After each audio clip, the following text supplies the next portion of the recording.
Hang her now! The crowd's roar shook the palace square like thunder. Ropes creaked against the old hanging tree. Torches hissed in the early morning wind. Somewhere in the front row, a woman wept into her wrapper, her husband holding her up so she would not collapse. In the center of it all knelt a girl with her wrists bound behind her back. Her name was Adaeze. And in 3 days, 3 long, unbearable market days, the entire kingdom of Unueze had decided that she was a thief.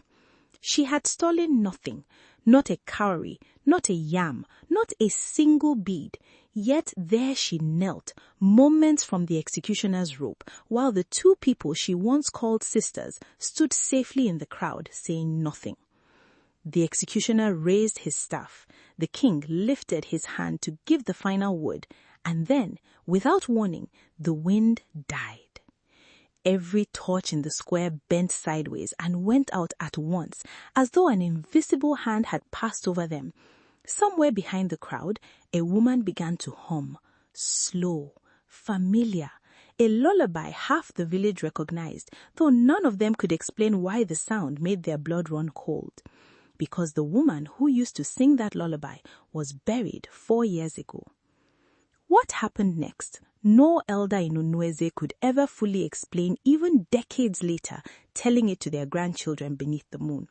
But to understand how a dead woman returned to stand between her daughter and the hangman's rope, we must first go back.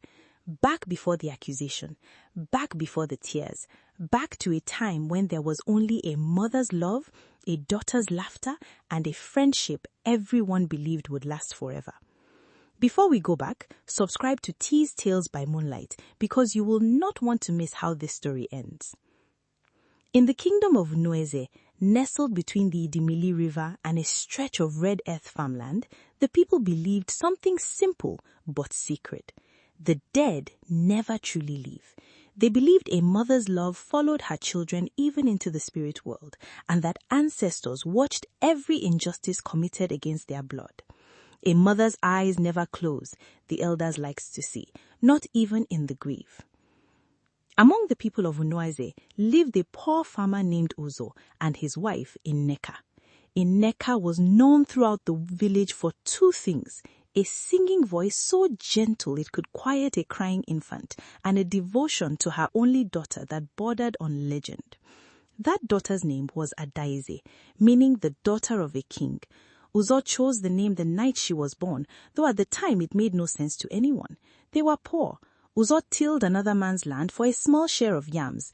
Their hut had a leaking roof and a floor that turned to mud whenever the rains came. A king's daughter did not belong in a home like that, but whenever people questioned the name, Uzo always gave the same answer. Names are not about what a child has, they are about what a child will become. When Adaeze was 7 years old, sickness took her mother.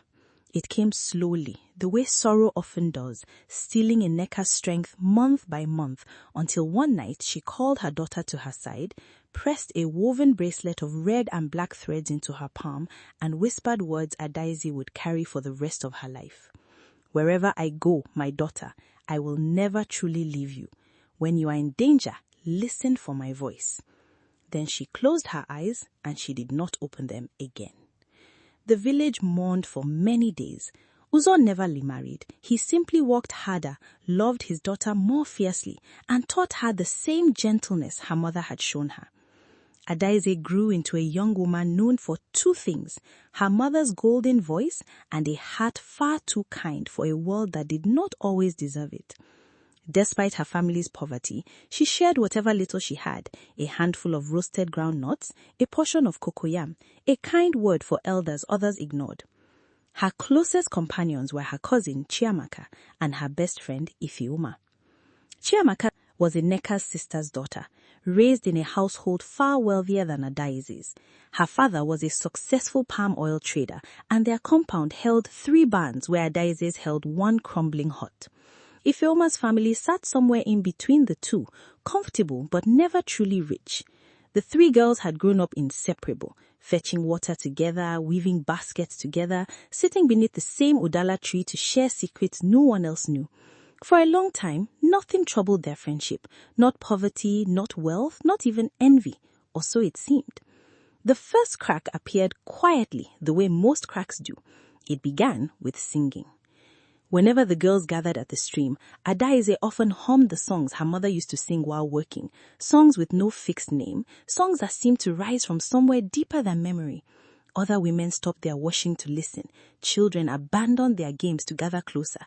They sing just like Nneka used to, the elders would whisper, as though her mother's voice never truly left her. Chiamaka smiled whenever this happened, on the outside. One evening, after Adaeze had gone home, Ifeoma noticed her friend unusually quiet. "What troubles you?" she asked. Chiamaka shrugged. Then after a long pause, she finally spoke. "Have you noticed that whenever Adaeze opens her mouth, the whole world forgets we exist?" Ifeoma said nothing, but she had noticed the very same thing.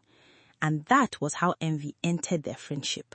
Not through hatred, not through cruelty, but through comparison, a quiet, dangerous comparison that would grow heavier with every passing season.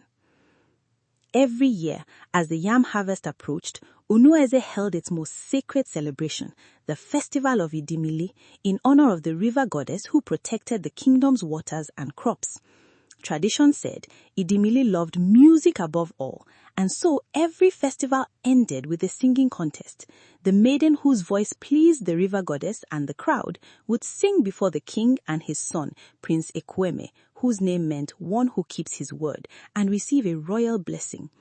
That year, Adaeze entered the contest alongside Chiamaka and Ifeoma and dozens of other maidens. From the very first round, one truth became impossible to ignore. Adaeze's voice was different. It did not simply fill the ears, it reached somewhere deeper, into memory, into longing, into places words alone could never touch. Some elders wept without understanding why. Others swore softly that they could feel a Nneka's spirit standing behind her daughter, guiding every note. Round after round, Adaeze advanced, and round after round, the envy inside her closest friends deepened from irritation into resentment into something far more dangerous. On the final evening, the whole kingdom gathered under torchlight. Adaeze stepped forward, closed her eyes, and sang the lullaby her mother once hummed while weaving baskets by firelight. The square fell utterly silent. Even the crickets seemed to pause. By the time her final note faded into the night air, half the crowd was in tears, and Prince Ekwueme, seated beside his father, could not take his eyes off the poor farmer's daughter. When the judges announced her the winner, the kingdom erupted. Women ululated, children screamed with delight, old men struck their walking sticks against the earth in approval. Adaeze, overwhelmed, searched the crowd for her cousin and her best friend, because in her heart, despite everything, they were still her sisters. She found them and embraced them tightly. "We did it," she whispered. Chiamaka forced a smile. Ifeoma hugged her back. They laughed together, danced together, even wept together for everyone in the square to see. But that night, after Adaeze had gone home to tell her father the news, the smiles disappeared from their faces like water sinking into dry earth. "I am tired," Chiamaka finally said. Ifeoma looked up. Tired of what? Tired of standing in her shadow, tired of being the wealthy one that nobody ever notices. Ifeoma said nothing, but deep down she understood exactly what her friend meant, and neither girl knew yet just how far that tiredness would carry them. 3 market days later, royal messengers arrived at Uzo's modest compound carrying palm wine, kola nuts, fine wrappers, and a wooden box lined with velvet cloth. The message was unmistakable. Prince Ekwueme had chosen his bride, and that bride was a poor farmer's daughter named Adaeze. News spread through Umueze faster than the Hamatan wind. Women discussed it while pounding fufu. Traders spoke of it across the market square. Children sang about it during their evening games. Everywhere Adaeze went, people whispered the same phrase, the girl whose name finally made sense. That evening, Adaeze visited her friends glowing with excitement, unaware that every word she shared was becoming a weapon in the hands of people who no longer wished her well. "The Queen Mother wants to meet me herself," she told them, hardly able to breathe from joy. "She is entrusting me with something precious before the formal introduction ceremony, her own wedding coral beads, passed down through 4 generations of queens. I must wear them to be blessed by the elders, then return them before the ceremony begins." Chiamaka's fingers tightened around the edge of her wrapper.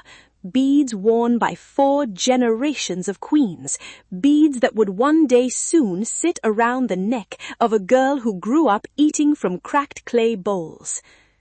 When Adaeze finally left, silence swallowed the compound. "If she marries him," Chiamaka finally whispered, "we will spend the rest of our lives bowing to a wretched farmer's daughter." Ifeoma said nothing. She did not need to. Both girls understood, without saying it aloud, that something had to be done, and it had to be done before those coral beads returned safely to the palace. What Chiamaka and Ifeoma decided that night would not only shatter their friendship, it would very nearly cost Adaeze's life. 2 market days before the introduction ceremony, Adaeze traveled to the market to purchase ceremonial items, wrappers, chemwood powder, and fresh palm oil for her father's blessing feast. She asked Chiamaka and Ifeoma to accompany her, trusting them completely, as she always had. The market overflowed with noise. Traders shouted prices, goats bleated, children weaved between stalls. The 3 girls moved from shop to shop, Adaeze's satchel slung over her shoulder, the Queen Mother's coral beads resting safely inside, wrapped in soft cloth. At the dye seller's stall, Adaeze became distracted, comparing chemwood powders, haggling over prices, laughing at something the trader said. It was the perfect moment. Chiamaka's heart pounded so violently she feared the whole market could hear it. Her hands trembled as she reached toward Adaeze's satchel. For one long breath, she almost stopped. Almost. Then envy won. She slid her hand inside, pulled the cloth-wrapped beads free, and hid them inside her own wrapper. No one noticed. Not the trader, not Ifeoma, not even Adaeze herself. That evening, while Adaeze fetched water from the stream, Chiamaka slipped into her cousin's hut and hid the beads beneath a loose floor plank. It would look to anyone searching as though the beads had never left Adaeze's possession at all, as though she had stolen them and hidden them away for herself. By morning, the sacred beads would be reported missing, and by nightfall, an innocent woman's fate would already be sealed. The following morning, the Queen Mother's attendants arrived at Uzor's compound to collect the sacred beads for the final blessing. They were gone. Word spread through the palace like wildfire. The Queen Mother's royal coral beads, worn by 4 generations of queens before her, had vanished from the care of a poor farmer's daughter. Guards searched Uzor's hut from corner to corner.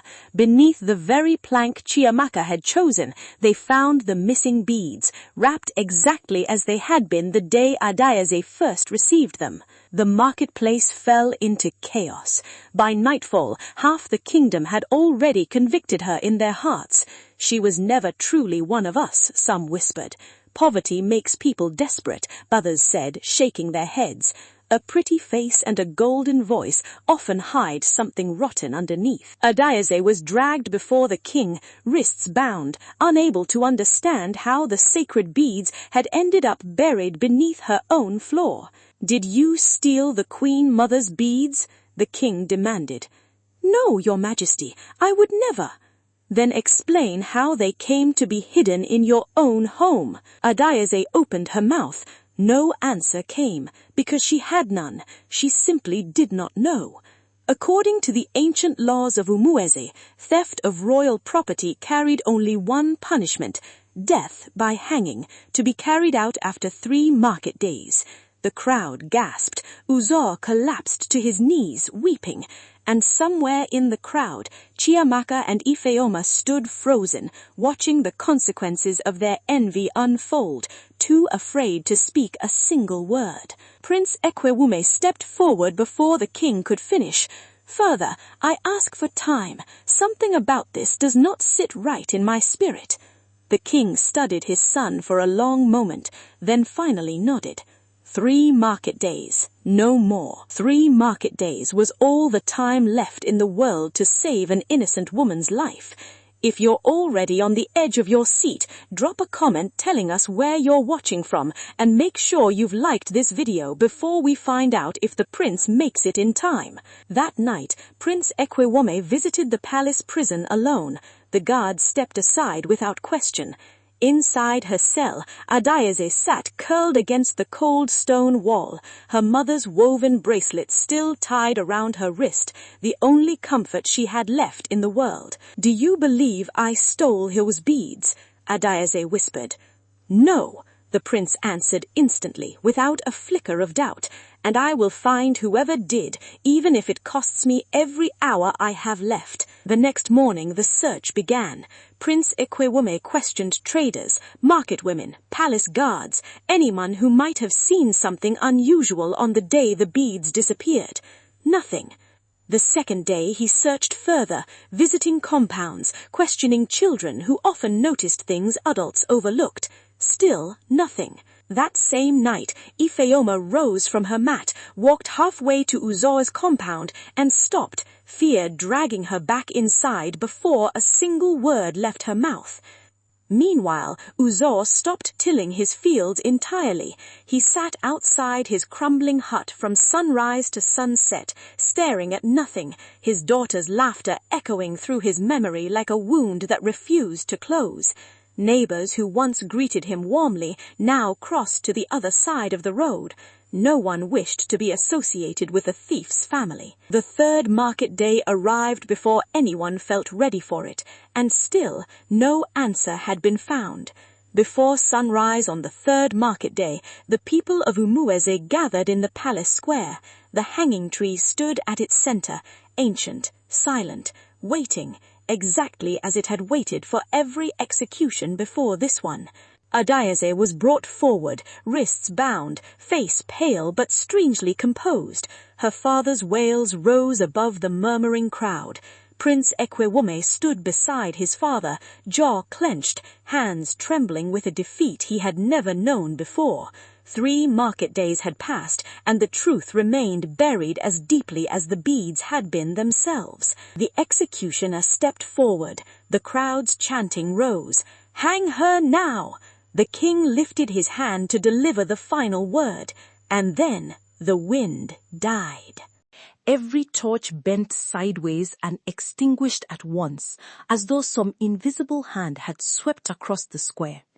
A cold mist rolled in from the direction of the Idemili River, thick and low, curling around ankles and the hems of wrappers. Somewhere within it, a woman began to hum. It was slow, familiar, a lullaby half the village had heard before, hummed over baskets woven by firelight years earlier. Gasps rippled through the crowd. Women clutched their chests. Elders dropped to their knees, murmuring prayers to ancestors they had not called upon in years. Because only one woman in Moise had ever sung that particular song, and she had been buried 4 years ago. The mist parted. Standing where no living person had stood a moment before was the unmistakable shape of a woman, translucent, sorrowful, her eyes fixed only on her daughter. "Mama," Adaeze whispered, tears sliding down her face. The figure did not answer her directly. Instead, she turned slowly, deliberately, toward the crowd until her gaze settled on 2 trembling girls standing frozen near the front. "Chiamaka," the spirit said, her voice carrying across the silent square like wind through dry grass. The ground itself seemed to tremble. Somewhere behind the crowd, a child began to cry. Chiamaka staggered backward, shaking her head violently. "No, this is not real. This cannot be real." "Tell them," the spirit repeated, and the mist thickened around Chiamaka's ankles, cold as river water in the dry season, rising steadily toward her knees. Ifeoma dropped to the ground first, sobbing uncontrollably. "It was her. Chiamaka planted the beads in the market. I only stayed silent, but she planted them. I swear it before the ancestors." Chiamaka's knees finally gave out beneath her. She collapsed into the dust, weeping, the mist swirling around her like judgment itself. "I am sorry," she screamed. "I am so sorry. Envy blinded me. I could not bear watching her win everything while I stood in her shadow." The truth spilled out entirely now, unstoppable. The envy, the resentment, the stolen beads, the hidden floor plank, every detail confessed before the entire kingdom, and the spirit of a woman flares in her grave. The mist began to recede. The torches flickered back to life one by one, and slowly the spectral figure of Nneka turned back toward her daughter, her expression softening into something achingly tender. "I told you that I would never truly leave you."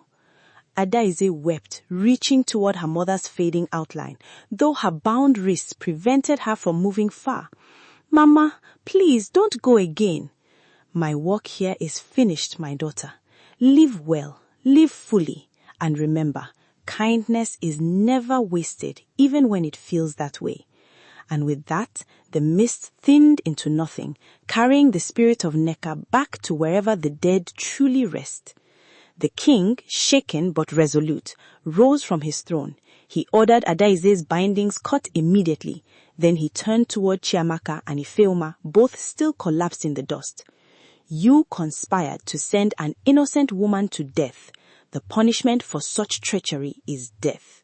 The crowd murmured its agreement. Justice, they believed, had finally arrived.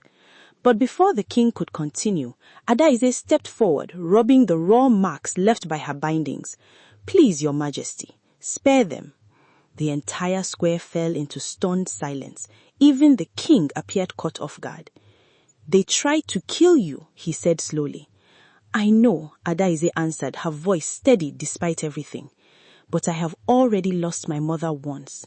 I do not wish to carry the weight of 2 more deaths on my conscience, even theirs." The king studied her for a long moment, then finally spoke. "Their lives will be spared." The crowd exhaled as one. "But they will be banished from Omoize, never to return."